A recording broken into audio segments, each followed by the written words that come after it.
প্রিয় দর্শক, আমার পাশে এই যে দেখতে পাচ্ছেন মিনিমাম 500 বছর পুরাতন এই যে রেল লাইনটা, এই যে 500 বছর পুরাতন সেই ইট, দেখুন সেই ইট আগের মতনই আছে, একটি ইটে নুনা ধরে নাই।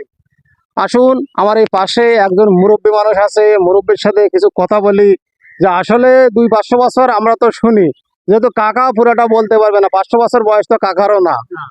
আসসালামু আলাইকুম। ওয়ালাইকুম আসসালাম। কেমন আছেন কাকা? ভালো।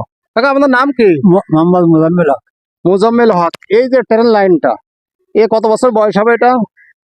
বাবা, আমি তো করতে পারবো বল, আমি তো ধরো আমার এই 80-85 বছর বয়স, আমি তার আগে বহুত আগে।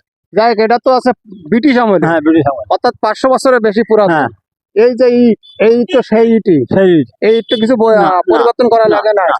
প্রিয় দর্শক, এই যে ট্রেন লাইনটা দেখতে পাচ্ছেন, ট্রেন লাইনের হয়তোবা কিছুটা কাঠ নষ্ট হয়েছে, তাছাড়া যা কিছু আছে সবই কিন্তু সেই ব্রিটিশ আমলের, অর্থাৎ এখানে একটা ইটে নুনা লাগে না। দেখুন হ্যাঁ। সেইভাবে হলো প্লাস্টারও করা না, সেইভাবে প্লাস্টার করা না, দেখুন খেয়াল করে ঠিক সেইভাবেই আছে। হ্যাঁ, আর এই যে আমরা ঠিক যেখানে দাঁড়িয়ে আছি, এটা যশোর জেলা ঝিগরগাছা থানা, অর্থাৎ কপোতাক্ষ নদ। এই যে পাশে যেটা দেখতে পাচ্ছেন, হ্যাঁ। এটা আছে কপোতাক্ষ নদ। এক সময় কাকা এই নদীতে আপনারা কি কোনো সময় জোয়ার ভাটা দেখছেন? জোয়ার ভাটা আগে আইসে তখন স্টিমার আসতো, তারপরে কাঠের নৌকা আসতো, গোলপাতা আসতো। সব কিছু এই নদী লাইনে হ্যাঁ, ছিল, হ্যাঁ। নদী পথে। হ্যাঁ, আচ্ছা, এই যে আপনার এই নদীটা তো খনন করেছে কিছুদিন আগে, হ্যাঁ, মনে হয়। হ্যাঁ, হ্যাঁ, হ্যাঁ। এখন কি জোয়ার আসে? না।